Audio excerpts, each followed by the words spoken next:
L'année 1609 marqua à jamais les terres basques d'une cicatrice invisible, gravée dans la mémoire collective comme un fer rouge sur la peau. Dans la petite commune de Zugarramurdi, nichée entre les collines verdoyantes des Pyrénées navarraises, l'automne était arrivé avec une brutalité inhabituelle. Les feuilles des chênes centenaires se détachaient prématurément, tombant comme des larmes dorées sur un sol qui semblait absorber chaque goutte de lumière. Pierre Mendizabal, inquisiteur de la Sainte Inquisition espagnole, observait le village depuis la fenêtre de sa chambre d'auberge. Son visage anguleux, marqué par des années de zèle religieux, reflétait une satisfaction froide.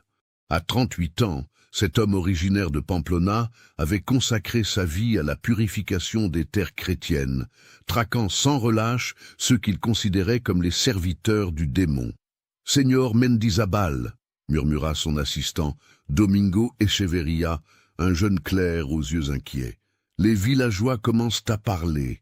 Ils disent que les femmes se réunissent dans la caverne près du ruisseau de l'enfer. » L'inquisiteur se tourna lentement, ses yeux noirs fixant son subordonné avec une intensité glaçante. « Et que font-elles, selon ces braves gens ?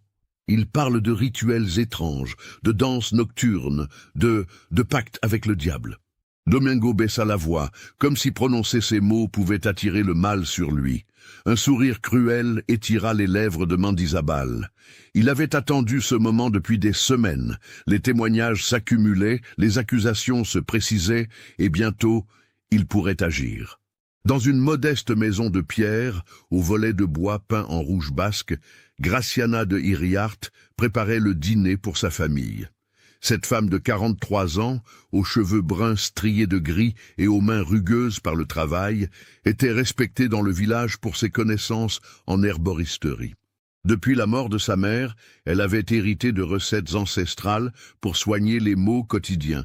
Infusion pour les fièvres, cataplasme pour les blessures, onguent pour soulager les douleurs articulaires. « Amama » appela sa fille Maria, une jeune femme de 20 ans aux yeux verts perçants. Les voisines parlent encore de ces rumeurs stupides. Elles disent que vous et les autres femmes... « Chut, ma fille !» l'interrompit Graciana, jetant un regard nerveux vers la porte. « Les murs ont des oreilles ces temps-ci. » Mais Maria n'était pas du genre à se laisser intimider. Pourquoi ont-ils si peur de femmes qui se retrouvent pour parler de plantes et de remèdes? Nos grands-mères faisaient la même chose depuis des générations. Graciana posa sa main fatiguée sur l'épaule de sa fille. Elle savait que Maria avait raison, mais elle sentait aussi que quelque chose d'obscur approchait. Les regards des villageois avaient changé, les murmures s'intensifiaient, et la présence des hommes de l'Inquisition ne présageait rien de bon.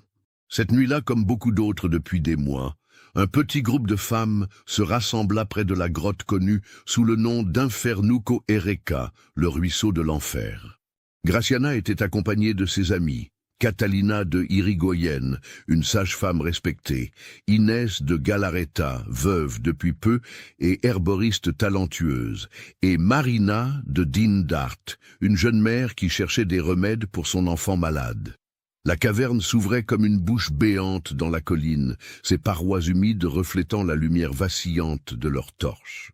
Le ruisseau qui coulait à travers la grotte émettait un murmure constant, presque hypnotique, qui avait donné son nom sinistre au lieu. « Nous devons être prudentes », chuchota Catalina, ses cheveux gris tirés en arrière, révélant un visage marqué par l'inquiétude. « J'ai vu des hommes rôder près du village. Ils portent les robes noires de l'Inquisition. » Les femmes échangèrent des regards inquiets. Elles savaient toutes ce que cela signifiait. L'Inquisition espagnole, dans sa quête fanatique de pureté religieuse, avait récemment intensifié sa chasse aux sorcières dans toute la région. « Nous ne faisons rien de mal », affirma Inès, sa voix tremblante trahissant sa peur. « Nous préparons des remèdes, nous partageons nos connaissances, nos mères et nos grands-mères ont fait la même chose. » Graciana hocha la tête, mais son cœur battait plus fort. Elle savait que l'innocence de leurs intentions ne les protégerait pas de la paranoïa et de la cruauté des hommes qui les traquaient. Cette nuit-là, elle ne savait pas qu'elles étaient observées. Cachés dans les buissons, 2 espions de Mendizabal prenaient note de chaque geste, de chaque parole. Pour ces hommes, Conditionnés par des années de propagande religieuse, voir des femmes se rassembler la nuit dans une caverne ne pouvait signifier qu'une chose, un sabbat de sorcières. Le lendemain matin, l'inquisiteur convoqua les autorités locales. Dans la petite église de Zugarramurdi, devant l'autel orné d'un Christ en bois sculpté, Mendizabal exposa ses accusations avec la précision d'un anatomiste disséquant un cadavre. « Mes frères, déclara-t-il, sa voix résonnant sous les voûtes de pierre, nous avons découvert un nid de vipères dans votre communauté. Ces femmes que vous croyiez pieuses sont en réalité les servantes du démon. Elles se rassemblent dans la caverne maudite pour accomplir leur rituel blasphématoire. Don Miguel de Urdanis, l'alcalde du village, un homme corpulent aux joues rougeaudes, hocha la tête avec une gravité feinte. Il connaissait ces femmes depuis l'enfance, mais la peur de l'Inquisition était plus forte que toute loyauté personnelle. « Que suggérez-vous, Seigneur Mendizabal ?» demanda-t-il, sa voix trahissant son malaise. « L'arrestation immédiate. Nous commencerons par les meneuses, Graciana de Iriarte, Catalina de Irigoyen et les autres. Elles seront interrogées selon les méthodes appropriées. » Le père Esteban Larrea, le curé local, un homme âgé aux yeux fatigués, tenta une timide intervention. « Seigneur inquisiteur, ces femmes sont connues pour leur piété. Elles viennent régulièrement à la messe, elles. » Le regard de Mendizabal se durcit. « Père Larrea, la ruse du diable est subtile. Plus elles paraissent pieuses, plus leur trahison est grande. N'oubliez pas que Satan lui-même était un ange avant sa chute. » L'arrestation eut lieu à l'aube du 2 novembre 1609, jour des morts. L'ironie de la date n'échappa à personne. Graciana fut arrachée de son lit par 4 hommes en armes, sous les cris terrifiés de sa fille Maria. Le village entier assista, silencieux et honteux, à cette rafle qui brisait des familles et détruisait des vies. « Vous commettez une erreur terrible !» cria Graciana tandis qu'on l'emmenait, ses poignets liés par des cordes rugueuses. « Nous ne sommes que des femmes qui soignent leurs semblables. » Mais ces protestations se perdirent dans le vent froid de novembre. Les autres femmes furent arrêtées une à une. Catalina, arrachée à ses petits-enfants, Inès, surprise, en train de cueillir des herbes médicinales, Marina, séparée de son enfant malade. En prison, dans les cachots humides du château de Pamplona, les femmes furent interrogées avec une cruauté méthodique. Mendizabal utilisait toutes les techniques approuvées par l'Inquisition. La privation de sommeil, les questions répétitives, les menaces contre leur famille, et parfois la torture physique. « Avouez vos crimes !» répétait-il inlassablement à Graciana, attachée sur une chaise de bois dans une cellule sans fenêtre. « Avouez votre pacte avec le démon, et votre souffrance prendra fin. » Graciana, le visage tuméfié par les coups, gardait une dignité farouche. « Je n'ai jamais fait de mal à personne. Mes remèdes ont sauvé des vies, soigné des malades. Si cela fait de moi une sorcière, alors toutes les mères de cette terre le sont. Votre obstination ne fait que confirmer votre culpabilité, » répondait froidement l'inquisiteur. « Le diable vous donne la force de résister, mais nous briserons cette résistance. » Les jours se transformèrent en semaines, les semaines en mois. Certaines femmes, brisées par la torture et la peur, finirent par avouer des crimes qu'elles n'avaient jamais commis, espérant naïvement que cela leur sauverait la vie. D'autres, comme Graciana, maintinrent leur innocence jusqu'au bout. Le procès fut une mascarade. Dans la grande salle du tribunal de Logroño, devant des juges au visage fermé, les femmes furent accusées de tous les maux imaginables. Pacte avec le diable, participation à des sabbats, empoisonnement, malédiction. Les témoignages étaient construits sur des rumeurs, des superstitions et des confessions extorquées sous la torture. « Graciana de Iriarte », déclara le juge principal, un homme sec aux yeux froids. « Vous êtes accusé de sorcellerie, d'hérésie et de commerce avec les forces du mal. Comment plaidez-vous » Graciana se leva péniblement, son corps amaigri par des mois de captivité. « Je plaide non coupable, votre honneur. Je suis une femme chrétienne qui a consacré sa vie à soigner son prochain. Si cela fait de moi une criminelle, alors votre justice est aveugle. » Un murmure parcourut l'assistance. Même dans ces circonstances, le courage de cette femme forçait le respect. La sentence fut prononcée le 7 novembre 1610, exactement 1 an après les arrestations. 11 femmes furent condamnées à mort par le feu. 5 autres, déjà mortes sous la torture, virent leurs dépouilles exhumées pour être brûlées également, car même dans la mort, l'Inquisition ne leur accordait aucun repos. La veille de l'exécution, dans sa cellule glacée, Graciana reçut la visite surprise de sa fille Maria. La jeune femme avait réussi à corrompre un garde pour voir sa mère une dernière fois. « Ah, maman !» sanglota Maria, s'agenouillant devant les barreaux de la cellule. « Je suis désolée, je n'ai pas pu vous sauver. » Graciana tendit sa main à travers les barreaux pour caresser le visage de sa fille. « Ne pleure pas pour moi, ma chérie. Pleure pour ce monde qui a perdu sa raison, qui brûle la sagesse et appelle cela la justice. Que vais-je devenir sans vous? Tu vas vivre, répondit Graciana avec une force surprenante. Tu vas porter en toi tout ce que je t'ai enseigné, les recettes, les traditions, l'amour de la nature et le respect de la vie. Un jour, quand la folie se sera apaisée, tu transmettras tout cela à tes enfants. Maria serra la main de sa mère, gravant ce moment dans sa mémoire pour l'éternité.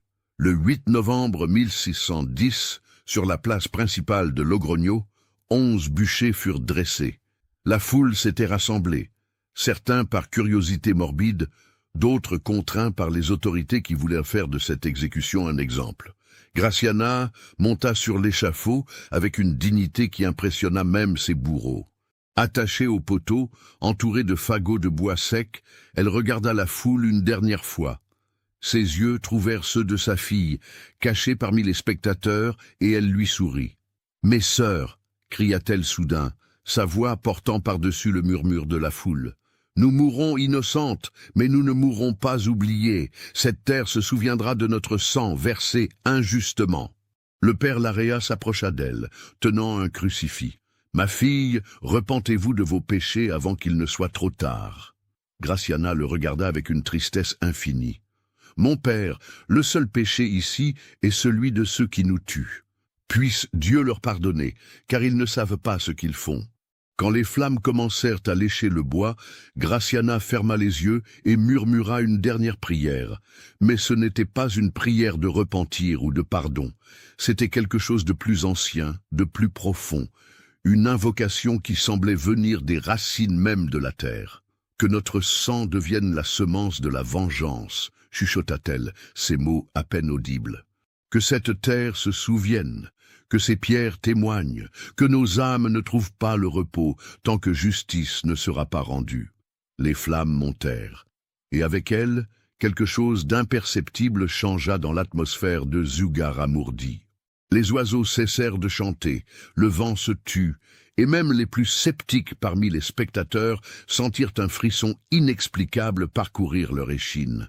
Loin de là, dans les montagnes du Jura français, une autre femme ressentit cette mort comme un coup de poignard dans le cœur. Élise Moreau, que les habitants des villages isolés appelaient « la sorcière », était une guérisseuse de renom, connue pour ses connaissances extraordinaires des plantes et de leurs propriétés. Grande et mince, avec des cheveux noirs comme l'ébène et des yeux d'un vert profond, elle vivait seule dans une cabane construite au bord d'un précipice, entourée par les forêts denses et les pics enneigés. Cette nuit-là, assise près de son feu, Élise sentit une présence familière s'évanouir brutalement. Elle ne connaissait pas Graciana personnellement, mais toutes deux partageaient quelque chose qui transcendait les frontières et les langues, une connexion profonde avec les forces anciennes de la nature, une compréhension intuitive des mystères de la vie et de la mort. « Elles l'ont tuée !» murmura-t-elle dans l'obscurité de sa cabane. « Elles ont tué la sagesse et l'ont appelée sorcellerie. D'où me suivez-vous? Laissez un commentaire. » 2 ans s'étaient écoulés depuis les bûchers de Logroño, mais la fumée de cette tragédie semblait encore flotter dans l'air des Pyrénées. Dans les villages basques, les gens parlaient à voix basse de phénomènes étranges, des récoltes qui pourrissaient sans raison, du bétail qui mourrait mystérieusement, des enfants qui tombaient malades d'une fièvre que les médecins ne parvenaient pas à soigner. Maria de Hiriart, maintenant âgée de 22 ans, avait quitté Zugarramurdi peu après l'exécution de sa mère. Elle ne supportait plus les regards de pitié et de suspicion des villageois, ni les remords qui rongeaient ceux qui n'avaient rien fait pour sauver les condamnés. Elle s'était installée dans un petit village de montagne près de Saint-Jean-Pied-de-Port, où personne ne connaissait son histoire. Mais elle n'avait pas oublié. Chaque nuit, elle rêvait de sa mère, entendait ses dernières paroles, sentait la chaleur des flammes. Et chaque matin, elle se réveillait avec une résolution plus forte. Elle préserverait la mémoire de ces femmes innocentes et transmettrait leur savoir à ceux qui en avaient besoin. Dans sa petite maison isolée, Maria avait reconstitué l'herboristerie de sa mère.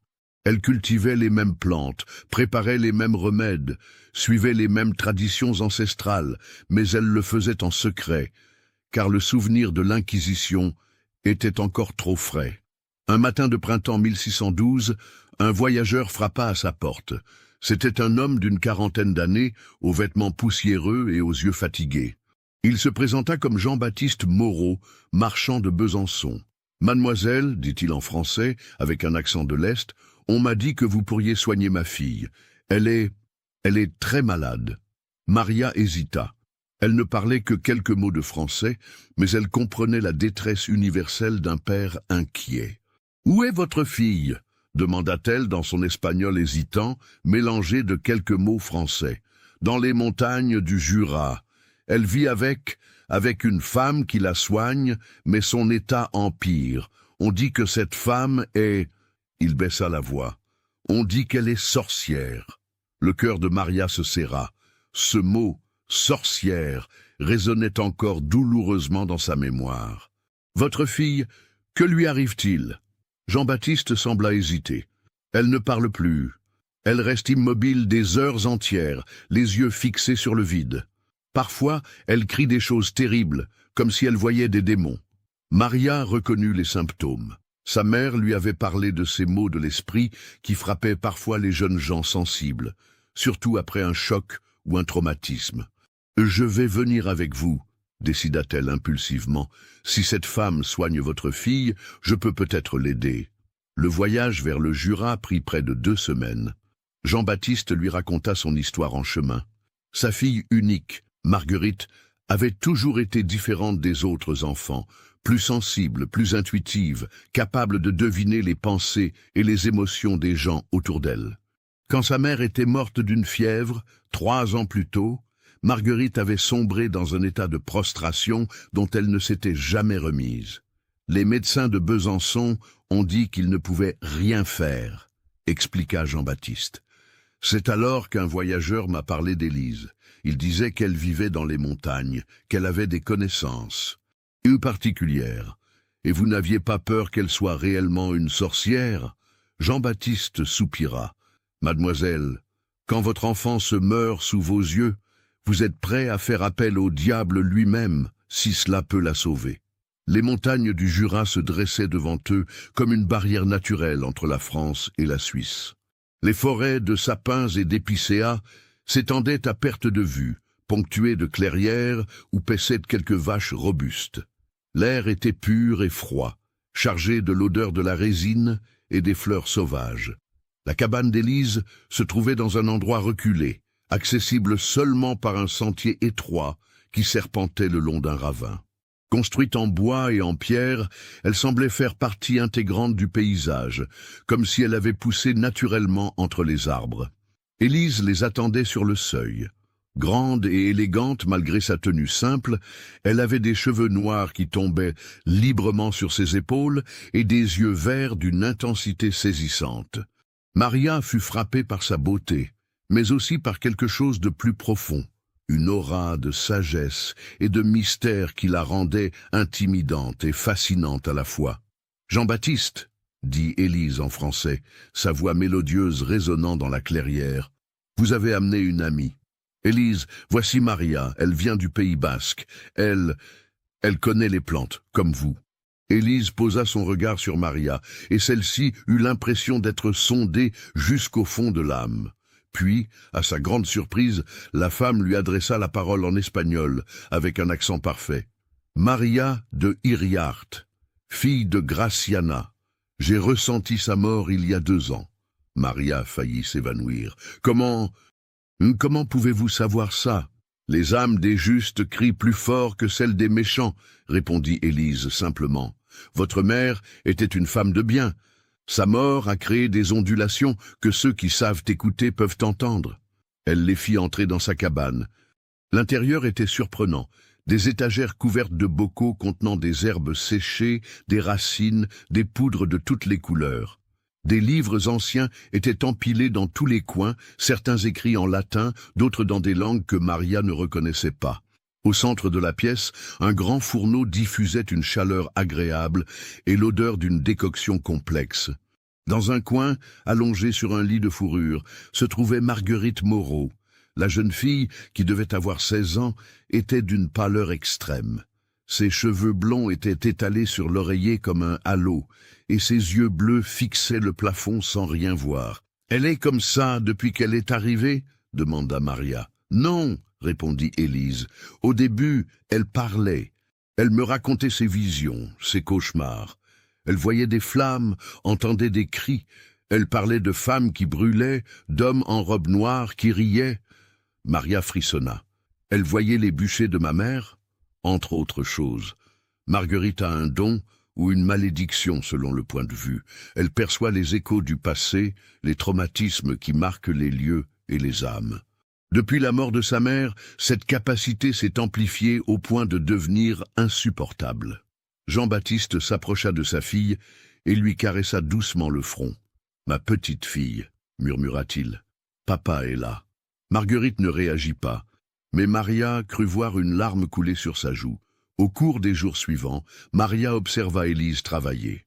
La femme des montagnes possédait des connaissances extraordinaires, qui dépassaient largement ce que Gratiana avait pu enseigner à sa fille.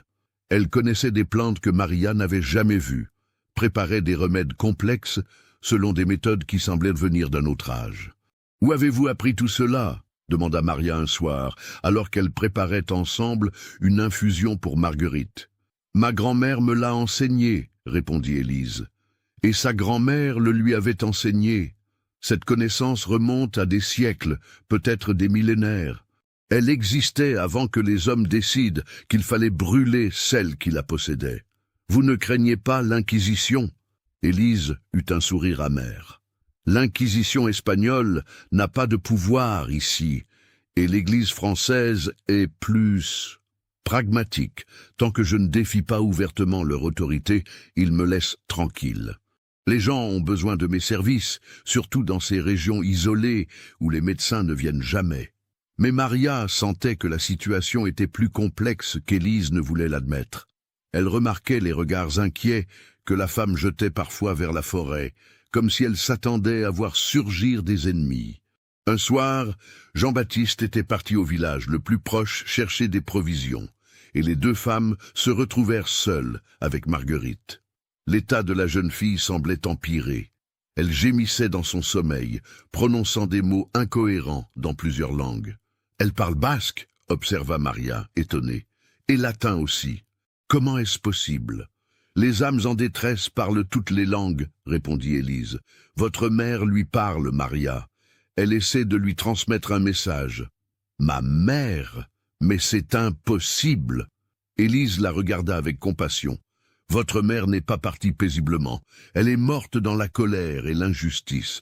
Son esprit cherche encore la vérité, la justice. Marguerite l'aperçoit parce qu'elle est sensible à ses appels. » Cette nuit-là, Maria fut réveillée par des cris.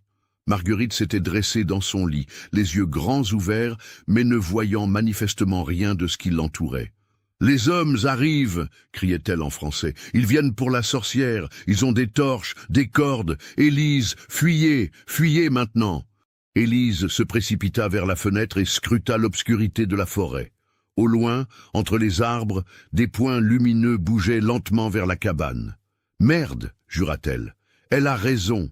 Ils arrivent. »« Qui arrive ?» demanda Maria, le cœur battant. « Les chasseurs de sorcières. J'aurais dû m'en douter. Quelqu'un m'a dénoncé. » Élise se mit à rassembler frénétiquement ses affaires les plus précieuses.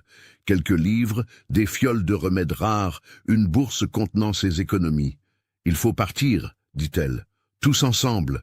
Jean-Baptiste va revenir demain, Il comprendra que nous avons dû fuir. Où pouvons-nous aller? Je connais des refuges dans la montagne, mais d'abord, il faut soigner Marguerite. Elle ne survivra pas au voyage dans son état. Élise s'approcha de la jeune fille et posa ses mains sur ses tempes. Elle ferma les yeux et commença à murmurer quelque chose dans une langue que Maria ne reconnut pas. Progressivement, Marguerite se calma, sa respiration se régularisa et elle sembla sombrer dans un sommeil plus paisible. « Qu'avez-vous fait ?» chuchota Maria. « Je l'ai aidé à fermer temporairement sa perception. C'est dangereux, mais nous n'avons pas le choix. » Elles portèrent Marguerite jusqu'à l'arrière de la cabane, où Élise avait aménagé une sortie secrète qui donnait directement dans la forêt. Les lumières approchèrent rapidement, et on pouvait maintenant entendre les voix des hommes qui les traquaient. « Élise la sorcière !» cria une voix forte. « Au nom de la justice divine, nous venons vous arrêter. Sortez et rendez-vous. » Élise ricana amèrement. « La justice divine !» Toujours les mêmes mots pour justifier leur crime. Elles s'enfoncèrent dans la forêt, Marguerite portée à tour de rôle par les deux femmes. Derrière elle, la cabane d'Élise était maintenant entourée par une vingtaine d'hommes armés de torches et d'épées. Le chef du groupe, un homme roux aux yeux fanatiques, donna l'ordre de fouiller la maison. « Elle n'est pas là, capitaine Bertrand », rapporta un de ses hommes après quelques minutes. « Alors brûlez tout », ordonna Bertrand. « Et que cette maison maudite ne serve plus jamais de refuge aux démons. » Les flammes s'élevèrent rapidement, consumant des années de savoir et de tradition. Depuis leur cachette dans les rochers, à plusieurs centaines de mètres, Maria et Élise regardaient leur refuge partir en fumée. « Ils détruisent tout », murmura Maria, les larmes aux yeux. « Comme ils ont détruit ma mère, comme ils détruisent tout ce qui les dérange. » Élise serra les poings, ses yeux verts brillant d'une colère froide. « Ils croient pouvoir éteindre la connaissance en brûlant nos maisons, en nous tuant.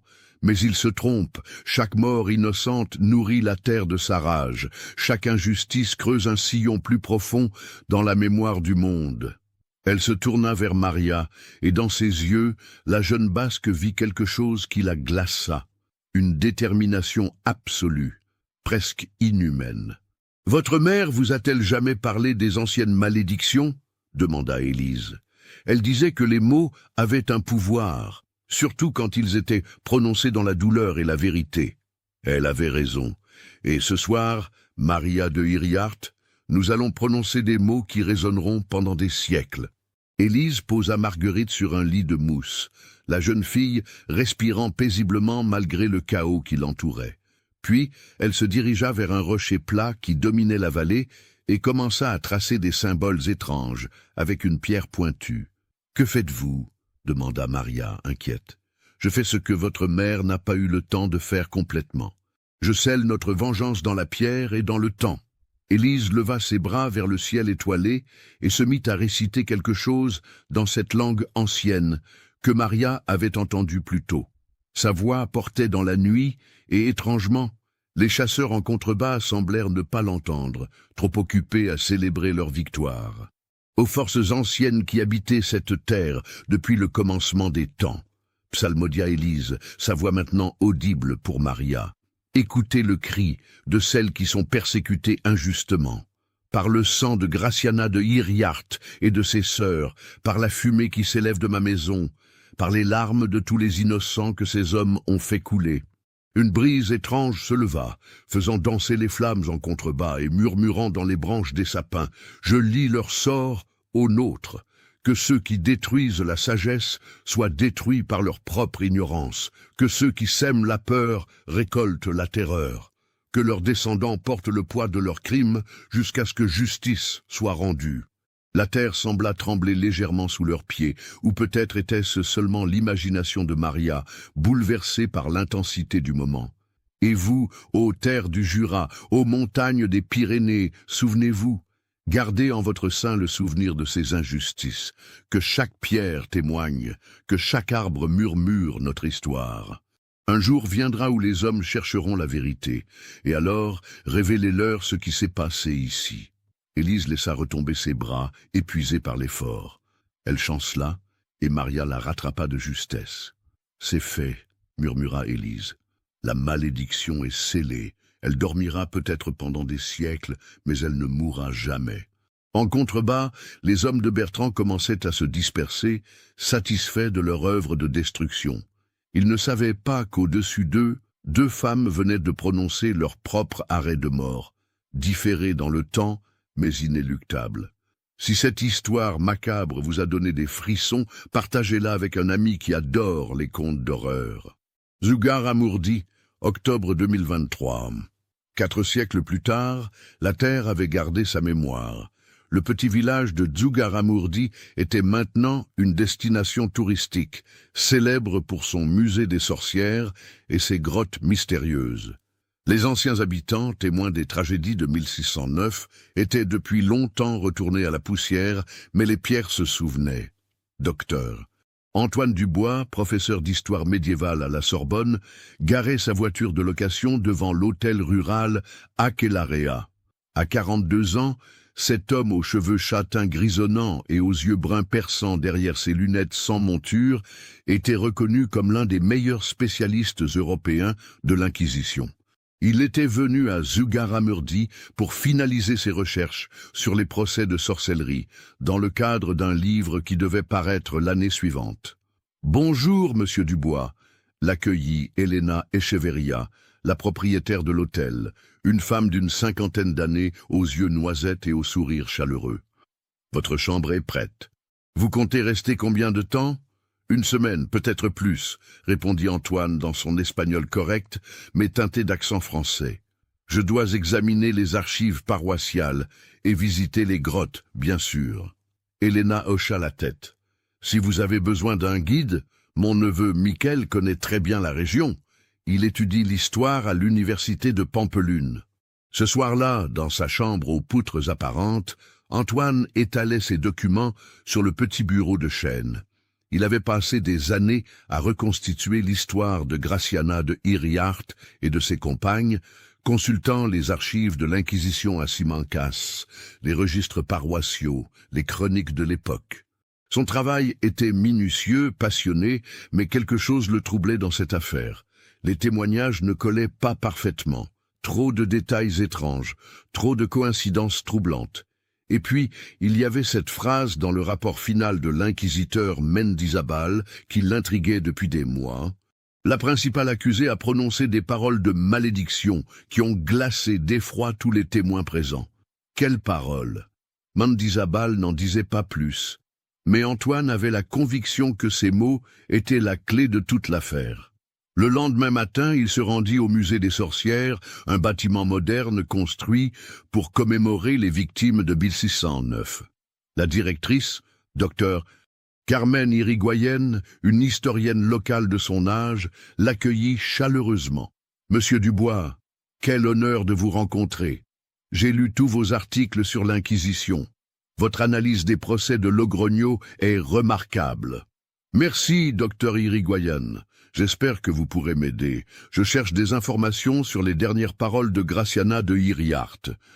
Les archives officielles sont étonnamment muettes à ce sujet. » Carmen le conduisit dans les réserves du musée, où étaient conservés des documents et des objets liés au procès. « En fait, nous avons quelque chose qui pourrait vous intéresser.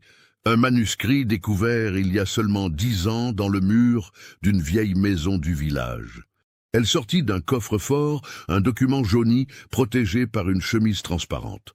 C'est le témoignage d'un certain Domingo Echeverria, assistant de l'inquisiteur Mendizábal. Il l'a rédigé en secret, sans doute rongé par les remords. Antoine chaussa ses lunettes de lecture et examina le manuscrit. L'écriture était serrée, nerveuse, celle d'un homme tourmenté. Il traduisit à voix haute. Ce que j'ai vu et entendu ce jour-là hante mes nuits. Graciana de Iriarte, au moment où les flammes ont commencé à monter, a levé son visage vers le ciel et a prononcé des mots dans une langue que je n'avais jamais entendue. Mais tous ceux qui étaient présents ont compris leur signification comme si ces paroles s'imprimaient directement dans nos esprits. Antoine s'interrompit, troublé. « Il continue ?» Carmen hocha la tête. « Lisez la suite. C'est inquiétant. Elle a dit que cette terre se souvienne de notre innocence et de votre crime, que nos âmes errantes trouve la paix seulement quand la vérité sera révélée, et que ceux qui chercheront cette vérité soient les instruments de notre vengeance. Puis elle a ajouté quelque chose qui m'a glacé le sang. Nous reviendrons. Pas dans cette vie, mais dans une autre. Et alors, justice sera rendue. Un silence pesant s'installa dans la pièce. Antoine sentit un frisson inexplicable parcourir son échine. Docteur Irigoyen, avez-vous remarqué des phénomènes étranges dans la région? Des événements inexpliqués liés aux grottes? Carmen hésita. Pourquoi cette question? Simple curiosité professionnelle. Dans mes recherches, j'ai remarqué que les lieux de tragédie historique conservent parfois, disons, une atmosphère particulière. Eh bien, dit Carmen en baissant la voix, il y a eu quelques incidents ces dernières années. Des touristes qui se sont perdus dans les grottes malgré les balisages, qui juraient avoir entendu des voix les appelant plus profond dans les tunnels. Et puis, il y a eu cette affaire l'année dernière. Quelle affaire? Un groupe de jeunes Français, des étudiants en histoire, je crois, sont venus faire des recherches sur les procès de sorcellerie. Ils voulaient passer une nuit dans les grottes pour ressentir l'atmosphère, selon leurs termes. Nous avons refusé, bien sûr, mais ils y sont allés quand même. Antoine se pencha vers elle, captivé. Que s'est-il passé? On les a retrouvés le lendemain matin, errant dans les montagnes, complètement désorientés. Ils ne se souvenaient de rien, mais l'un d'eux, une jeune fille, n'arrêtait pas de répéter un nom, Graciana. Elle disait qu'une femme l'avait appelée, qu'elle lui avait montré des images terribles. Antoine sentit son pouls s'accélérer. Où sont-ils maintenant, ces étudiants? Repartis en France, je suppose, mais l'un d'eux a laissé ses coordonnées. Il voulait revenir avec une équipe plus importante pour faire des investigations paranormales. Nous n'avons plus eu de nouvelles. Ce soir-là, Antoine ne parvenait pas à se concentrer sur ses recherches. L'histoire de ses étudiants français l'obsédait. Il décida d'aller faire une promenade nocturne vers les grottes, espérant que l'air frais l'aiderait à clarifier ses pensées. Le sentier qui menait aux grottes était bien balisé, éclairé par des lampadaires solaires installés par la municipalité pour les touristes. Mais à mesure qu'Antoine s'éloignait du village, l'éclairage se faisait plus rare, et bientôt il ne fut plus guidé que par la lueur de sa lampe de poche. La grotte s'ouvrait devant lui comme une bouche béante. Un panneau explicatif, en plusieurs langues, racontait l'histoire des sorcières de Zugarramurdi et invitait les visiteurs à respecter le lieu de mémoire. Antoine franchit l'entrée et s'enfonça dans les tunnels. Le ruisseau du diable coulait toujours, ses eaux noires reflétant la lumière de sa lampe. Le bruit de l'eau résonnait étrangement dans les cavités, créant des échos qui semblaient presque former des mots. Antoine s'arrêta et tendit l'oreille, mais il n'entendait que le murmure constant du courant. Il atteignit la salle principale, là où, selon la légende, se déroulaient les sabbats de sorcières. L'endroit était spacieux, avec un plafond voûté naturel et des formations calcaires qui projetaient des ombres fantasmagoriques. Antoine dirigea sa lampe vers les parois et remarqua quelque chose d'étrange. Des marques sur la roche, pas des graffitis modernes, mais quelque chose de plus ancien. Il s'approcha et distingua des symboles gravés dans la pierre, presque effacés par les siècles. Ils ressemblaient aux motifs qu'il avait vus dans certains manuscrits de sorcellerie, mais avec une particularité, ils semblaient avoir été tracés avec du sang. Antoine sortit son appareil photo pour documenter sa découverte, mais étrangement, les flashs ne révélaient rien. Les symboles, pourtant visibles à l'œil nu, n'apparaissaient pas sur les clichés. Curieux, marmonna-t-il. C'est alors qu'il entendit quelque chose qui le fit se figer. Une voix de femme, lointaine et déformée par l'écho, qui semblait venir des profondeurs de la caverne. « Antoine !» Il se retourna brusquement, balayant l'obscurité avec sa lampe. Personne. « Il y a quelqu'un ?» appela-t-il en français, puis en espagnol. Silence. Puis, à nouveau plus distinctement, « Antoine, tu es venu chercher la vérité. » Cette fois, il était sûr. Quelqu'un lui parlait, quelqu'un qui connaissait son nom. Mais comment était-ce possible? Il n'avait dit à personne qu'il venait ici ce soir. « Qui êtes-vous? Montrez-vous. » « Je ne peux pas me montrer. » Oh, pas encore, mais je peux te parler, te guider. La voix semblait venir de partout à la fois, portée par les courants d'air de la caverne. Tu cherches la vérité sur Graciana, sur nous toutes. Nous attendons depuis si longtemps que quelqu'un écoute vraiment. Antoine sentit ses mains trembler. Son esprit rationnel lui disait qu'il était victime d'une hallucination, peut-être causée par l'atmosphère confinée de la grotte ou par son immersion trop profonde dans ses recherches.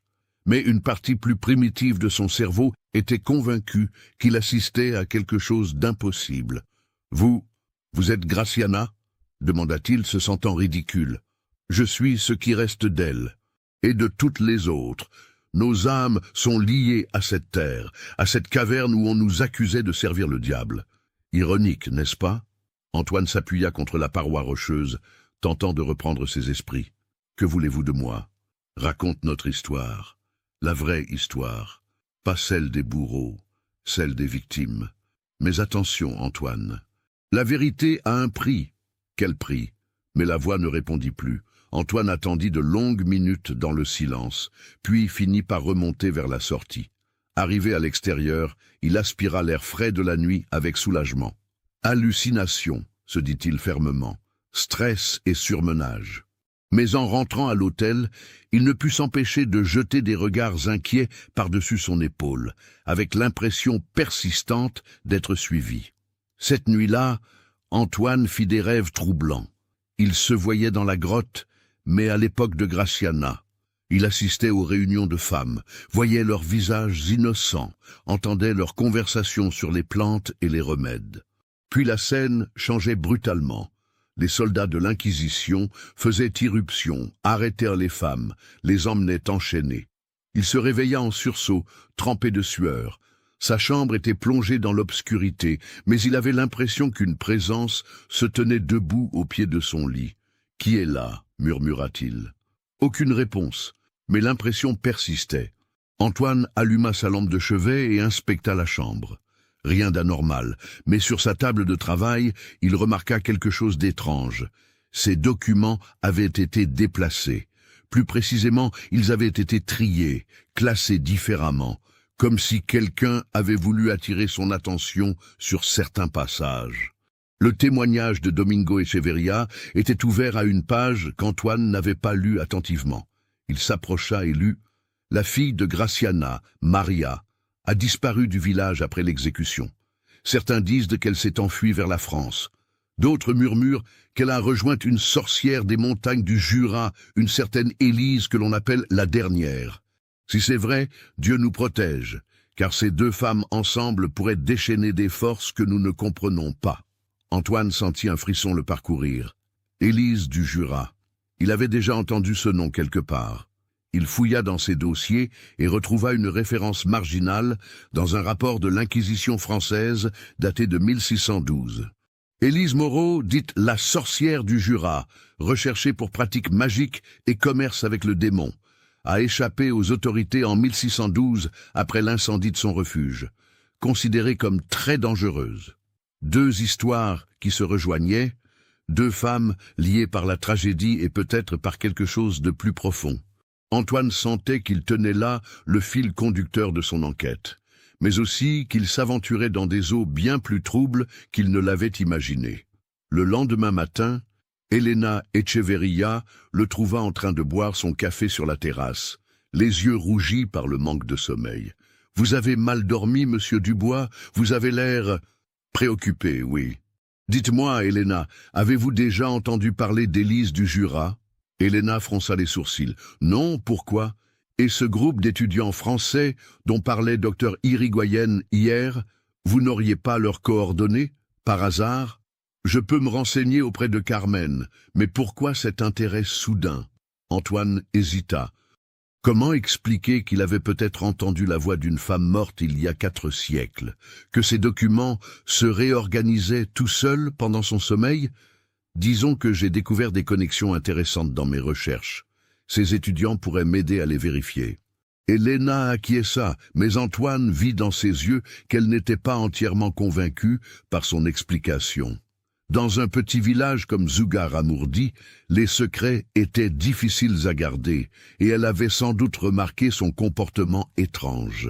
Plus tard dans la matinée, Carmen Irigoyen lui téléphona avec les informations qu'il cherchait. « L'étudiant qui m'a laissé ses coordonnées s'appelle Thomas Dubois. Oh, comme vous, c'est peut-être de la famille ?» Antoine faillit lâcher son téléphone. « Dubois, vous êtes sûr ?»« Certaine. Thomas Dubois, étudiant en master d'histoire à Lyon. Voici son numéro. » Antoine nota les coordonnées d'une main tremblante. Un autre Dubois, venu enquêter sur la même affaire. Coïncidence. Il ne croyait plus aux coïncidences. Soutenez notre chaîne en cliquant sur le bouton « Merci » en forme de cœur, afin que nous puissions continuer à vous proposer des histoires aussi sombres et captivantes que celle-ci. Lyon, France. Quelques jours plus tard, Thomas Dubois vivait dans un petit appartement du 7e arrondissement de Lyon, près de l'université Jean Moulin, où il préparait son master d'histoire médiévale. À 24 ans, ce jeune homme aux cheveux noirs et aux yeux bruns intenses ressemblait étonnamment à Antoine, bien qu'ils ne se soient jamais rencontrés. Quand son téléphone sonna ce matin-là et qu'une voix inconnue lui dit « Bonjour, je suis Antoine Dubois, professeur à la Sorbonne, et je crois que nous avons beaucoup de choses en commun. » Thomas pensa d'abord à une plaisanterie. « Très drôle, » répondit-il. « Qui est-ce vraiment ? Je vous assure que je ne plaisante pas. Vous êtes bien Thomas Dubois, étudiant à Lyon, et vous avez visité Zugarramurdi l'année dernière, avec un groupe d'amis ?» Thomas se redressa dans son lit. « Comment savez-vous ça ? Parce que j'enquête sur la même affaire que vous. Les procès de sorcellerie de 1609, Graciana de Iriar, les événements étranges dans les grottes. J'ai obtenu vos coordonnées par le musée de Zugarramurdi. » Thomas se leva et se dirigea vers son bureau, où s'entassaient des documents sur les procès de l'Inquisition. Depuis son retour de Zugarramurdi, il était obsédé par cette histoire, incapable de se concentrer sur autre chose. « Monsieur Dubois, c'est ça ? Vous dites que vous êtes professeur à la Sorbonne ? » « Exactement, et j'aimerais beaucoup vous rencontrer. Vous et vos amis avez vécu quelque chose dans ces grottes, n'est-ce pas ?» Thomas hésita. Depuis 1 an, il essayait d'oublier cette nuit terrifiante, mais sans succès. Les cauchemars le réveillaient régulièrement, et parfois, il entendait cette voix de femme qui l'appelait par son nom. « D'accord, dit-il finalement, mais pas au téléphone. Venez à Lyon, nous pourrons parler tranquillement. » 2 jours plus tard, Antoine prenait le TGV pour Lyon. Le voyage lui donna le temps de réfléchir aux événements étranges des derniers jours. Depuis sa visite nocturne dans les grottes de Zugarramurdi, sa vie avait pris une tournure inexplicable. Il trouvait des documents dans ses affaires qu'il était sûr de n'avoir jamais vus, recevait des appels téléphoniques où personne ne répondait, et surtout, il faisait des rêves d'une précision troublante sur les événements de 1609. Thomas l'attendait à la gare de Lyon-Pardieu. Antoine fut frappé par leur ressemblance physique, mais aussi par quelque chose de plus subtil, la même intensité dans le regard, la même gestuelle nerveuse quand ils étaient concentrés. « Vous avez vraiment une tête de Dubois », plaisanta Thomas en lui serrant la main. « C'est exactement ce que j'allais dire. Avez-vous fait des recherches généalogiques sur votre famille ?»« Un peu. Mon arrière-grand-père était originaire de Franche-Comté, du côté du Jura. Et vous ?» Antoine sentit son sang se glacer. « Mon arrière-arrière-grand-mère également. Elle s'appelait Marguerite Moreau. » Ils se regardèrent en silence, la même pensée traversant leurs esprits. Marguerite Moreau, la fille de Jean-Baptiste, celle qui avait été soignée par Élise dans les montagnes du Jura en 1612. « Ce n'est pas possible, » murmura Thomas. « Vous croyez que nous sommes descendants des mêmes personnes ? Ça expliquerait beaucoup de choses. » Thomas conduisit Antoine jusqu'à son appartement où l'attendaient ses 3 compagnons de l'expédition de Zugarramurdi. Camille Rousseau, 23 ans, étudiante en anthropologie. Marc Lefebvre, 25 ans, doctorant en psychologie. Et Sophie Blanchard, 22 ans, étudiante en lettres classiques. Quand ils furent tous réunis dans le petit salon de Thomas, une atmosphère étrange s'installa. Antoine observait ces jeunes gens et sentait qu'ils avaient tous été marqués par leur expérience. Camille avait des cernes sous ses yeux verts. Marc se mordait nerveusement les ongles et Sophie sursautait au moindre bruit. « Racontez-moi ce qui s'est passé là-bas » demanda Antoine. Thomas échangea un regard avec ses amis, puis commença son récit. « Nous étions venus à Zugarramurdi, dans le cadre de nos recherches sur l'Inquisition. Moi sur les procès de sorcellerie, Camille sur les traditions populaires basques, Marc sur la psychologie de masse dans les persécutions religieuses et Sophie sur la littérature de l'époque. Nous voulions passer une nuit dans les grottes, poursuivit Camille, sa voix légèrement tremblante, pour comprendre l'atmosphère, ressentir ce que ces femmes avaient pu éprouver. Les autorités locales ont refusé, ajouta Marc, mais nous y sommes allés quand même, vers minuit. Et alors ? Encouragea Antoine. Sophie prit la parole, ses mains tremblant légèrement. Au début, rien d'anormal. Nous avions nos lampes, nos appareils d'enregistrement, nos caméras. Nous nous sommes installés dans la salle principale et nous avons commencé à, disons, à invoquer l'esprit du lieu. Invoquer comment ? Nous avons lu les noms des femmes condamnées, expliqua Thomas. Graciana de Iriarte, Catalina de Irigoyen, Inès de Galareta. Nous pensions que c'était un hommage, une façon de leur rendre justice. C'est alors que les choses ont commencé à devenir étranges, continua Camille. Nos appareils ont commencé à dysfonctionner. Les caméras s'éteignaient toutes seules, les enregistreurs produisaient des sons parasites. Et puis nous avons entendu les voix, dit Marc le regard dans le vague. Des femmes qui parlaient de basque, puis espagnol, puis français. Elles semblaient nous appeler par nos noms. Antoine se pencha vers eux. Vos noms ? Toutes vous appelaient ? Non, répondit Sophie. Elle s'adressait principalement à Thomas. Elle disait qu'elle l'attendait. Thomas hocha la tête, visiblement mal à l'aise. Une voix, en particulier. Elle disait s'appeler Graziana. Elle me parlait comme si elle me connaissait depuis longtemps, comme si j'étais quelqu'un qu'elle attendait de revoir. Que vous a-t-elle dit exactement ? Mon enfant, tu es enfin revenu. Tu es venu chercher la vérité, et tu la trouveras, mais attention au prix à payer. Le sang appelle le sang, et les âmes en peine ne connaissent pas le repos. Antoine sentit un frisson familier le parcourir. Ces mots ressemblaient étrangement à ceux qu'il avait entendus dans la grotte quelques jours plus tôt. Continuez. Ensuite, les choses sont devenues terrifiantes, reprit Camille. Nous avons commencé à voir des formes dans l'obscurité, des femmes en robe blanche qui se déplaçaient entre les stalactites. Et puis, elle s'interrompit, visiblement bouleversée. Puis nous avons vu le bûcher, termina Marc à sa place, pas dans la grotte, mais comme si nous étions transportés ailleurs, dans le passé. Nous assistions à l'exécution de Graciana et des autres. Nous entendions leurs cris, nous sentions l'odeur de la fumée. C'était si réel, murmura Sophie. Je voyais les visages des bourreaux, j'entendais les prières que récitait Graciana avant de mourir. Et puis, plus rien, conclut Thomas. Nous nous sommes réveillés le lendemain matin dans les montagnes, à plusieurs kilomètres des grottes, sans aucun souvenir de la façon dont nous y étions arrivés. Antoine écoutait ce récit avec une fascination mêlée d'effroi. Les parallèles avec sa propre expérience étaient troublants. Depuis cette nuit-là, continua Thomas, nous avons tous été changés. Nous faisons des rêves identiques. Nous entendons parfois cette voix qui nous appelle. Et nous avons découvert des choses sur nos familles, des coïncidences troublantes. Quel genre de coïncidence ? Camille sortit une chemise de documents. Nous avons fait des recherches généalogiques. Marc descend d'une famille de Franche-Comté, comme Thomas. Sophie a des ancêtres dans les Pyrénées. Et moi, elle hésita. Mon arrière-arrière-grand-mère s'appelait Maria Iriart. Elle était basque. Antoine faillit s'étouffer. Iriarte, comme Graciana de Iriarte, nous pensons que c'était sa descendante. Peut-être même sa fille, celle qui avait disparu après l'exécution. Mon Dieu, murmura Antoine, vous vous rendez compte de ce que cela signifie ? Que nous sommes tous liés à cette histoire, répondit Marc. Tous descendants des protagonistes de 1609 et 1612, comme si nous avions été choisis. Antoine se leva et fit quelques pas dans la pièce, tentant d'organiser ses pensées. « Il faut que je vous raconte mon expérience récente à Zugarramurdi.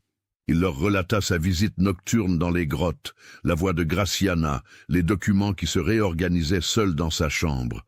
Quand il eut terminé, un silence pesant s'installa. « Nous devons retourner là-bas », déclara finalement Thomas, « tous ensemble. »« Es-tu fou ?» s'exclama Sophie. « Après ce qui nous est arrivé la dernière fois ?»« Justement, nous ne comprenons pas ce qui se passe. Ces entités, ces âmes, peu importe comment on les appelle, nous ont choisis pour une raison.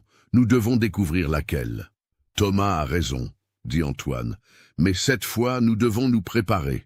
Faire des recherches approfondies, comprendre exactement ce qui s'est passé en 1609 et 1612. » Au cours des jours suivants, ils travaillèrent ensemble comme une équipe d'enquêteurs surnaturels. Antoine mit à leur disposition toutes ses recherches académiques, tandis que les étudiants apportaient leur énergie et leurs compétences techniques. C'est Camille qui fit la découverte la plus troublante. En fouillant dans les archives numériques de la Bibliothèque nationale, elle tomba sur un document qu'Antoine n'avait jamais vu. Le témoignage complet de Maria de Hiriart, rédigé vers 1650, 40 ans après l'exécution de sa mère. « Écoutez ça », dit-elle en lisant sur son ordinateur portable. « Ma mère, Graciana de Hiriart, n'était pas une sorcière au sens où l'entendaient ses bourreaux, mais elle possédait un don, hérité de sa propre mère et des femmes de notre lignée depuis des générations. Elle pouvait parler aux esprits de la nature, comprendre le langage secret des plantes et des pierres. « Continuez », demanda Marc captivé. « Avant de mourir, elle m'a transmis ce don ainsi qu'une prophétie. Elle m'a dit que notre lignée serait dispersée aux 4 vents, mais qu'un jour, nos descendants se retrouveraient pour achever ce qu'elle avait commencé. Que justice serait rendue aux innocents et que la vérité serait révélée au monde. »« Une prophétie, » murmura Sophie, « comme dans les anciennes légendes. »« Mais attendez, » dit Camille, « ce n'est pas tout. Maria parle aussi d'Élise, la femme du Jura qui l'a recueillie. Écoutez, Élise m'a enseigné les secrets anciens que ma mère n'avait pas eu le temps de me transmettre. Elle m'a montré comment lier les âmes à la terre, comment faire en sorte que les morts puissent communiquer avec les vivants. Ensemble, nous avons scellé un pacte. Nos esprits resteraient liés à ces lieux jusqu'à ce que justice soit rendue. Antoine se passa la main dans les cheveux. Un pacte? C'est donc ça. Elles ont vraiment jeté une malédiction, mais pas du tout dans le sens où l'entendait l'Inquisition. Elles ont créé une sorte de pont temporel, un lien entre le passé et l'avenir. Et nous sommes les instruments de ce lien, conclut Thomas. Cette nuit-là, Antoine rêva plus intensément que jamais. Il se trouvait dans une grande salle éclairée par des chandelles où 2 femmes l'attendaient. Il reconnut immédiatement Graciana, telle qu'il l'avait imaginée d'après les descriptions historiques. Une femme d'âge mûr, aux traits nobles marqués par la souffrance, mais aux yeux brillants d'une détermination farouche. L'autre femme était plus jeune, plus grande, avec ses cheveux noirs et ses yeux verts perçants qui ne pouvaient appartenir qu'à Élise du Jura. « Antoine », dit Graciana, sa voix résonnant étrangement dans le rêve, « le temps est venu. Nos descendants se sont retrouvés, comme nous l'avions prévu. »« Que voulez-vous de nous ?» demanda Antoine. « La vérité, » répondit Élise, « que le monde sache ce qui s'est réellement passé, que nos noms soient lavés de l'infamie, que les vrais coupables soient désignés. »« Mais comment ? Les responsables sont morts depuis des siècles. » Graciana sourit, un sourire à la fois triste et terrible. « La justice prend parfois des chemins détournés, mon enfant. Les crimes de l'Inquisition ne se limitent pas à notre époque. Ils continuent sous d'autres formes. L'intolérance, la persécution des innocents, la destruction de la sagesse au nom de l'ignorance. Vous devez retourner à Zugarramurdi, ajouta Élise. Tous ensemble, dans la grotte où tout a commencé. Nous vous montrerons ce qui doit être fait. Et si nous refusons, le sourire de Graciana s'évanouit. Alors nos âmes resteront prisonnières de ces lieux pour l'éternité. Et nos descendants continueront à porter le poids de cette malédiction de génération en génération. Antoine se réveilla avec la certitude qu'il n'avait pas le choix. Le lendemain matin, il appela Thomas. « Nous partons pour Zugarramurdi. Maintenant. Zugarramurdi, 31 octobre 2023. Il était près de minuit quand Antoine et les 4 étudiants atteignirent l'entrée des grottes de Zugarramurdi. Ils avaient choisi cette date symbolique volontairement, Halloween, la nuit où, selon les traditions ancestrales, le voile entre les mondes était le plus mince. Le village était étrangement silencieux. Même les chiens, habituellement agités la nuit, semblaient s'être tus. Une brume légère flottait entre les maisons de pierre, créant une atmosphère irréelle sous la lumière de la pleine lune. « Vous êtes sûr que c'est une bonne idée ?»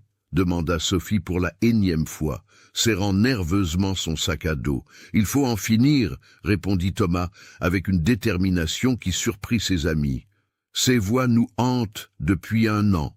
Si nous ne faisons rien, elles ne nous laisseront jamais en paix. » Antoine avait équipé le groupe du matériel le plus moderne qu'il avait pu trouver. Caméras infrarouges, enregistreurs numériques, détecteurs de champs électromagnétiques, même un radiomètre pour mesurer d'éventuelles variations de radioactivité. Si quelque chose d'extraordinaire se produisait cette nuit, ils voulaient en avoir des preuves scientifiques.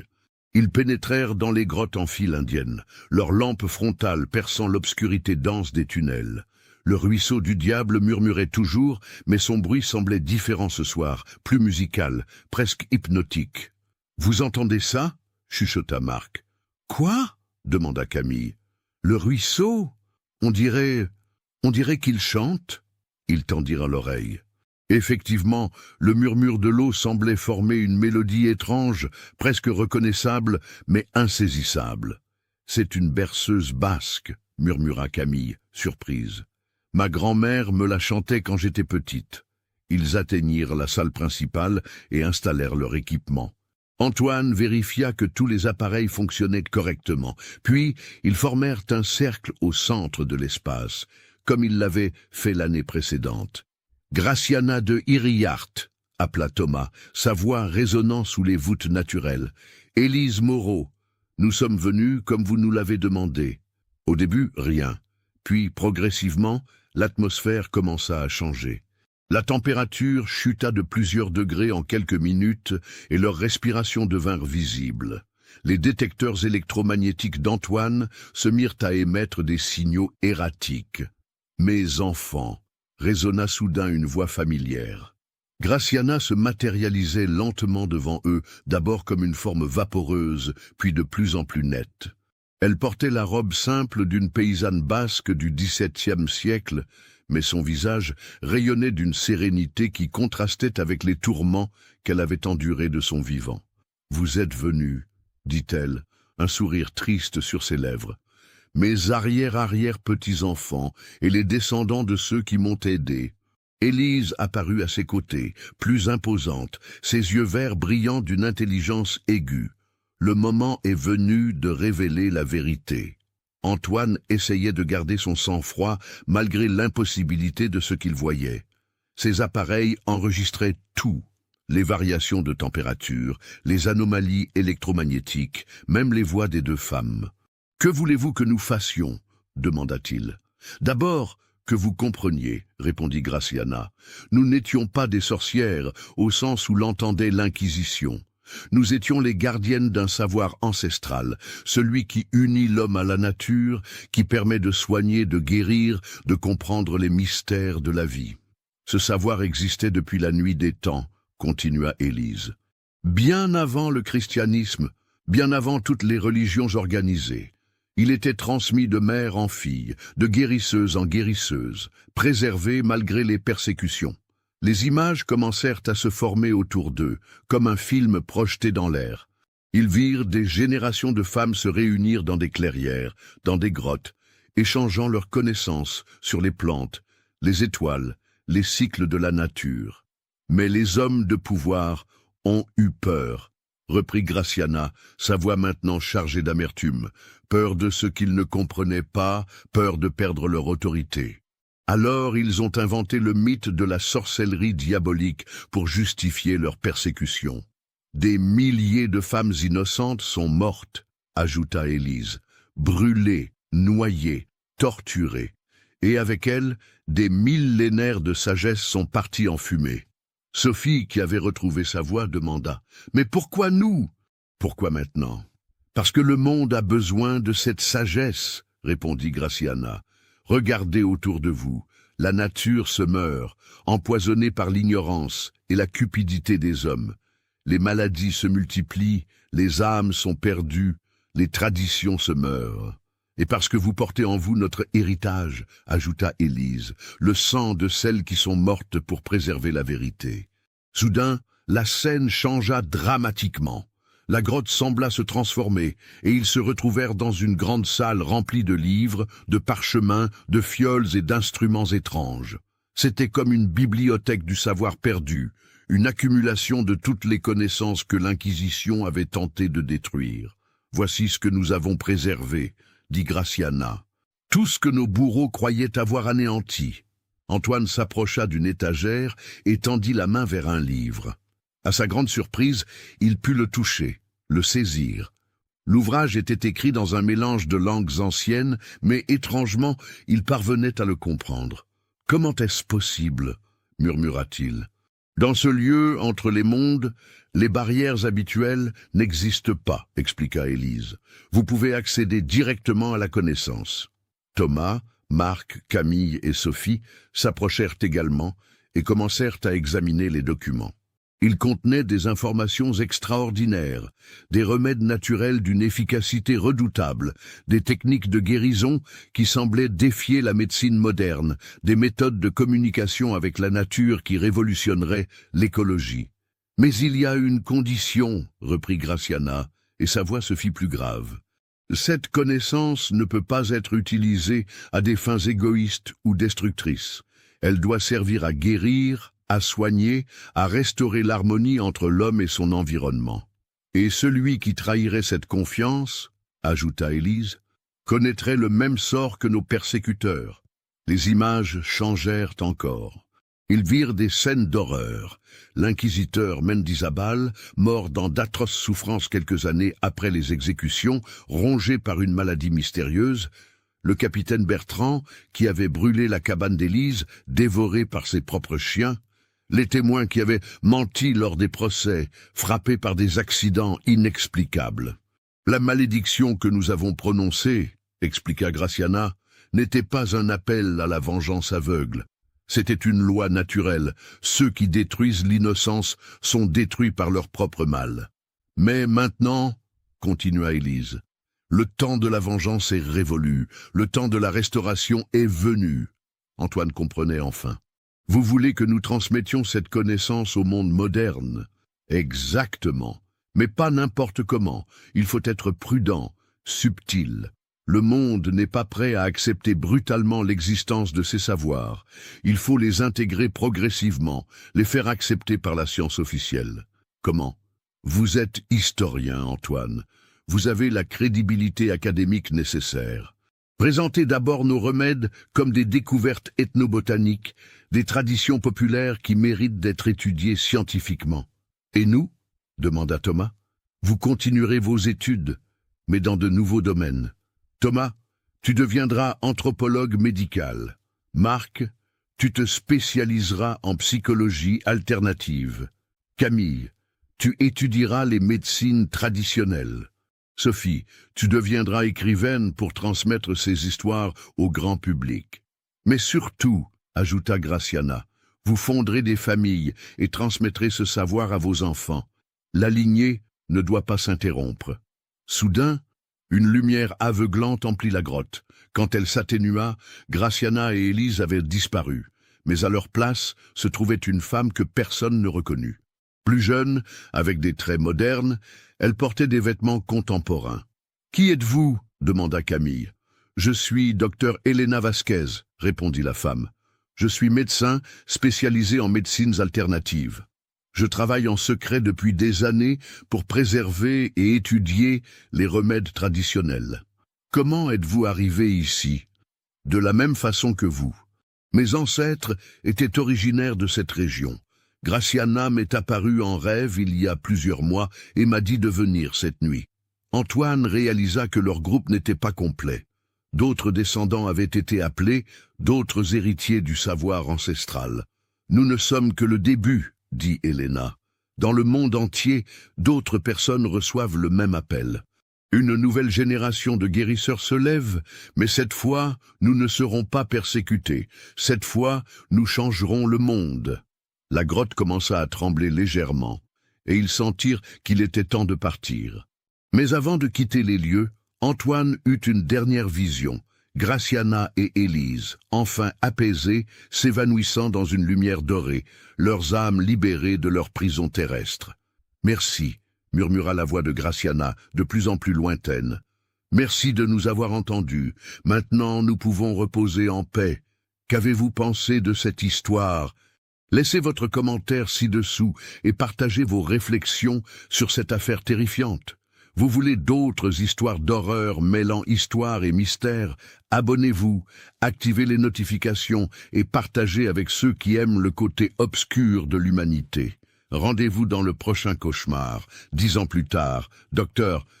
Antoine Dubois était devenu l'un des ethnobotanistes les plus respectés d'Europe. Son livre « Les guérisseuses oubliées, redécouvrir la sagesse ancestrale » avait révolutionné l'approche académique des médecines traditionnelles. Des laboratoires pharmaceutiques du monde entier s'arrachaient ses découvertes et plusieurs remèdes basques étaient en cours de validation clinique. Thomas dirigeait maintenant un centre de recherche en anthropologie médicale à Lyon, où il étudiait les traditions de guérison de différentes cultures. Marc avait fondé une clinique de psychologie alternative qui connaissait un succès remarquable. Camille parcourait le monde pour documenter les savoirs traditionnels menacés de disparition. Sophie écrivait des romans historiques qui sensibilisaient le public aux persécutions du passé. Elena Vasquez dirigeait une fondation internationale pour la préservation des médecines traditionnelles, discrètement financée par les bénéfices des découvertes d'Antoine. Mais il n'était pas seul. Partout dans le monde, d'autres personnes avaient reçu l'appel. Des médecins en Amazonie redécouvraient les secrets des chamans. Des chercheurs en Chine étudiaient les textes anciens de médecine traditionnelle avec un regard nouveau. Des anthropologues en Afrique documentaient les pratiques des guérisseurs locaux. Une révolution silencieuse était en marche, une révolution qui réconciliait la science moderne avec la sagesse ancestrale. À Zugarramurdi, les grottes étaient devenues un lieu de pèlerinage pour les chercheurs du monde entier. Un centre de recherche international avait été créé, officiellement pour étudier l'histoire de l'Inquisition, mais en réalité pour former la nouvelle génération de guérisseurs. Elena Echeverria, la propriétaire de l'hôtel, ne comprenait pas tout ce qui se passait, mais elle était fière que son petit village soit devenu un centre d'attraction mondiale. Et parfois, tard le soir, elle entendait encore des murmures venant des grottes, mais maintenant, ils semblaient exprimer la gratitude plutôt que la souffrance. Dans le cimetière du village, une nouvelle stèle avait été érigée. Elle portait les noms de toutes les femmes exécutées en 1609 avec une inscription simple « À la mémoire des innocentes, que leur sagesse éclaire à nouveau le monde ». Et dans les montagnes du Jura, une autre stèle honorait Élise Moreau et toutes celles qui avaient préservé le savoir ancestral au péril de leur vie. La malédiction était brisée, la justice était rendue, et l'humanité avait retrouvé une partie de son âme perdue. Mais cette histoire n'était que le commencement, car dans d'autres lieux, d'autres âmes attendaient d'être entendues, d'autres secrets attendaient d'être révélés. Et la lignée des guérisseurs continuait sa mission, génération après génération, protégeant la sagesse des anciens pour les enfants du futur. La terre se souvenait, et maintenant, elle parlait à nouveau.